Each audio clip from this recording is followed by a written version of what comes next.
আসসালামু আলাইকুম। Automobile technology Bangla video সিরিজে আপনাকে স্বাগতম। হাজারো পার্টসের সমন্বয়ে গঠিত হয় একটি অটোমোটিভ ভেহিকেল।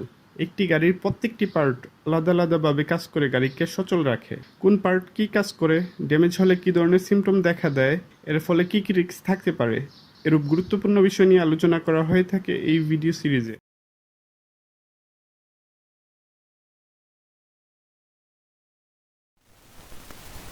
অল্টারনেটর এটি একটি ভোল্টেজ জেনারেটর। কন্টিনিউয়াসলি শক্তি সরবরাহ করে গাড়িকে সচল রাখে। বেল্ট এবং পুলির সাহায্যে ইঞ্জিনের রোটেটিং ফোর্সকে কাজে লাগিয়ে ভোল্টেজ জেনারেট করে, যা গাড়ির ব্যাটারিকে রিচার্জ করে। ইগনিশন, লাইটিং ও অন্যান্য ইলেকট্রিক কম্পোনেন্টকে কন্টিনিউয়াসলি শক্তি সরবরাহ করে থাকে এই অল্টারনেটর।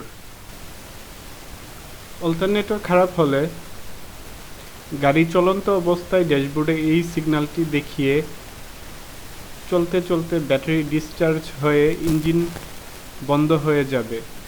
অল্টারনেটর রিপেয়ার বা পরিবর্তন করে নিতে হবে,